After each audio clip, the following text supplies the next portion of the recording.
matter which side of the fence people have been on, they've been saying, "Show me the evidence. I'll believe it when I see the evidence." And people on both sides agree that something went terribly wrong in November 2020, but there really has been no comprehensive place to see the evidence of widespread fraud until now. This video is pure data, so don't get mad. You can't be angry when a scientist confirms that gravity pulls downward at negative 9.8 meters per second squared, even when that fact works against the narrative you've heard. So here we go. Just before we show you some new disturbing video evidence, we'll talk about statistical anomalies in 3 states in question. In the early hours of November 4th, 2020, Democratic candidate Joe Biden received several major vote spikes in Michigan, Wisconsin, and Georgia, suddenly placing him in the lead when he had been trailing Trump by a significant margin. 8,954 individual vote updates were analyzed. Across nearly all updates, there follows a clear statistical pattern. However, a very small number of batches are especially questionable. The 4 most notable aberrations were 2 in Michigan, 1 in Wisconsin, and 1 in Georgia. And all occurred in the same 5-hour window, in the middle of the night, when in some places counting reportedly had stopped. Not only do these updates not follow generally observed patterns, but their behavior is particularly extreme. For context, using publicly available data from the New York Times, here is a visualization of the number of votes by candidate in Michigan from the beginning of the election night to 7 p.m. Eastern Time on November 4th. Trump is in red, Biden is in blue. Notice the sudden and improbable spike in votes for Biden at 6:30 a.m., where Biden received 141,258 votes, while Trump only received 5,968. This extreme ratio is surrounded by updates that are nearly the same in ratio.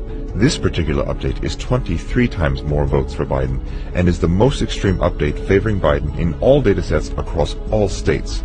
The situation in Wisconsin is even more stark. A single update to the vote count brought Biden from trailing by over 100,000 votes into the lead. Thirdly, a vote update in Georgia at 1:34 a.m. Eastern Time on November 4th, which shows 136,155 votes for Joe Biden and only 29,115 for Donald Trump. The extents of these 4 vote spikes in question are more than the margin of victory in all 3 states, which means the spikes were not only abnormal in regards to percentage for Joe Biden, but also in magnitude of the vote count. Out of roughly 9,000 updates, this election was decided by only 4 extreme updates, each with a probability of less than 0.1%, meaning that had these 4 unlikely updates not happened, we would have a different president in the White House. Detractors argue that these spikes were merely human error and not indication of fraud, and the errors have been corrected. If the errors have been corrected, where is their evidence? Why were the results never changed? Others have said that the spikes indicate heavily Democratic precincts. If that were the case, then California would show many spikes of that magnitude, but it doesn't. Only 1 vote update in California is anomalous in percentage of Biden votes, but not enough magnitude to shift an outcome. The strangest anomaly visible in the data is a consistently identical ratio of Biden to Trump votes across time, which is theoretically impossible.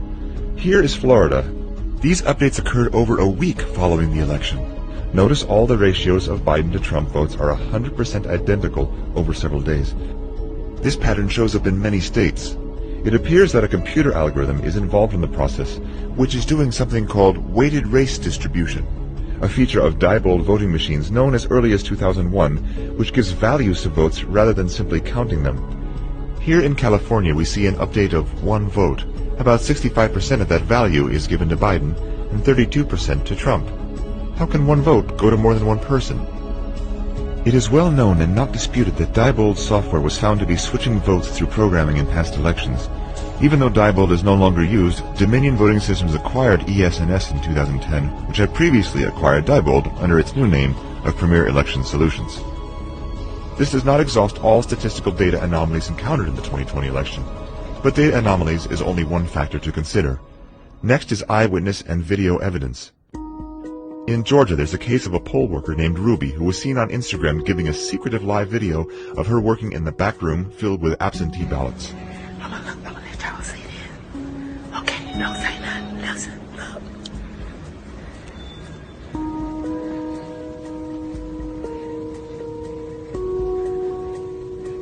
At 10:30 p.m. on November 3rd, all media and poll watchers were told to leave State Farm Arena because ballot counting was going to stop. But Ruby and her daughter and 3 others remained behind at State Farm Arena. They pulled boxes of ballots out from under the table that was placed there in the morning and distributed them to several counting stations. back to Fulton County, Georgia right now, where our reporter Blaine Alexander apparently has some new reporting on the expectations for that count. Well, Rachel, we've learned that the counting continues tonight. You know, right here in State Farm Arena behind me, we've learned that there are 5 people who are still inside, still working to scan those absentee ballots and try and get those numbers tabulated. Now, initially, we were told that everybody went home at about 10:30, but I just got off the phone with the county spokesperson who tells me that indeed there are still some people in there quite literally burning the midnight oil, scanning ballot after ballot and trying to get that information in. And Blaine, specifically, you said 5 people are inside that building? That's 5 actual individuals who are working on all the absentees in Fulton County right now? Just 5? Wow. Talk about having the sort of fate of the nation in your hands. Ruby is seen here in this video running the exact same stack of ballots through the machine 3 times. Other workers do the same. Note that a large surge in Biden votes can be observed after this tabulation at 06:34 Greenwich Mean Time, which is 1:34 a.m. in Georgia, just after the time in question. You may ask, can a ballot really be counted more than once? Here is your answer from Coffee County, Georgia. Can you scan a ballot more than once? I've just done it. I'm talking about you just you just keep scanning. Yeah. I just kept scanning that same. You just keep scanning. I just scanned the same batches that y'all just voted. I never got any more until that one. I don't know why they approve such a system. Ruby allegedly posted this later on social media. Of course, the mainstream media calls this misinformation, and most references to these videos have been deleted from internet search results. Apple News the morning of the election sent out a push message to Apple News subscribers that elections are secure. So if it's true that election fraud is rare, what about Raquel Rodriguez? She was recently arrested for election fraud in Texas because of overwhelming video evidence incriminating herself that she was harvesting ballots for pay. Look at the top of the ticket to get votes for either Biden. How many votes do you think you can deliver for us? At least 5,000. And what are we looking at as far as how much that's going to cost? For the entire team that I'm looking at $55,000.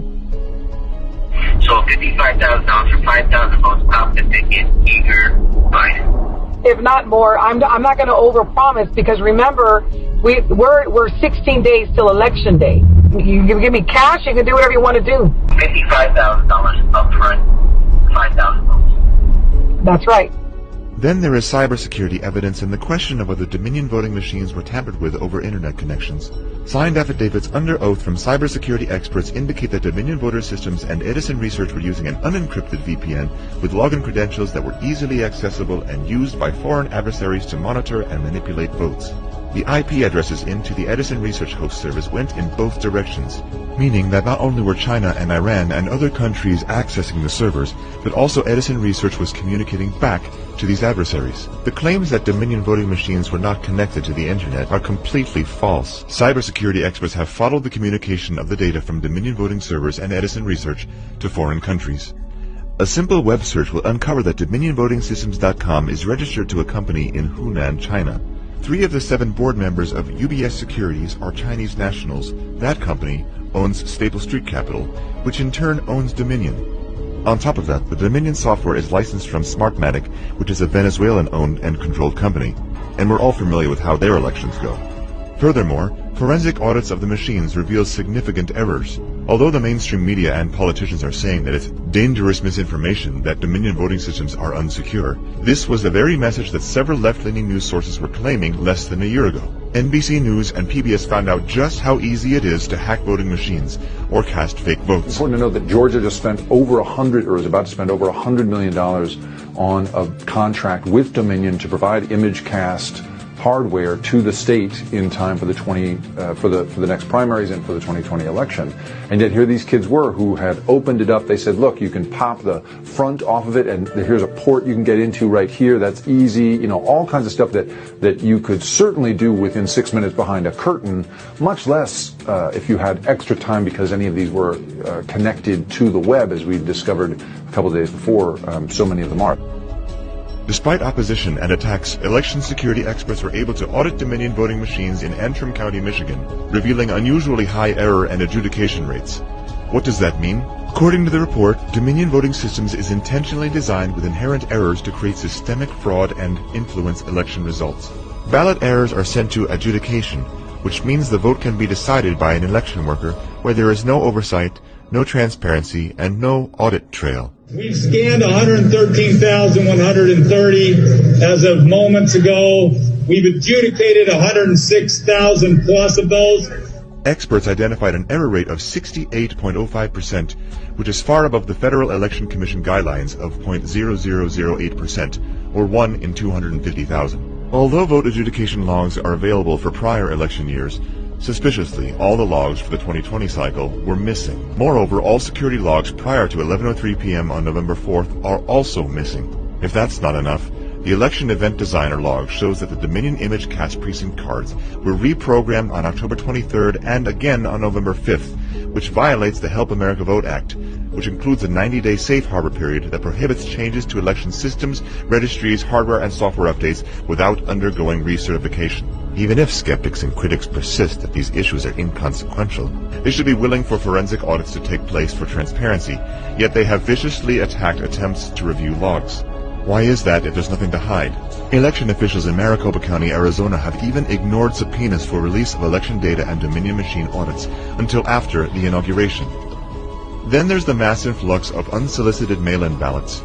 The key word is unsolicited. In other words, people receiving ballots they never asked for. Politicians use the coronavirus to push mass mail-in ballots and extending the time to receive those ballots till many days after the election. There are many reports of people who voted in person also receiving multiple unsolicited ballots in the mail. People who did not send in a mail-in ballot denied in-person voting because they were told they had voted already by mail when they hadn't. This opened up chaos in the system and uncertainty as to who actually voted. Additionally, signature verification requirements were slackened in many states, adding even more uncertainty. In fact, the Pennsylvania Secretary of State unilaterally removed legislative signature requirements for mail-in ballots. More than 1,000 signed affidavits have been given by poll workers who have witnessed illegal activities, non-equal treatment of Republican poll watchers, counting ballots in locations with no poll watchers not permitted close enough to see the counting process, shredding ballots, garbage bags full of ballots for Trump, entire boxes of hundreds of supposedly mail-in ballots that have no folds, indicating they were never actually mailed by anyone. The list goes on and on. These affidavits are signed by witnesses under penalty of perjury, so this should not have been taken lightly, but these witnesses were never heard in court. Unfortunately, what we have covered is only the tip of the iceberg on fraud, cover-ups, federal election law violations, and dishonesty on a global scale. So either the Secretary of State's office is recording and certifying results that have negative errors and fraudulent votes in them, or someone is giving them negative information. Recent polls show an overwhelming percentage of the U.S. don't trust the 2020 election was without fraud.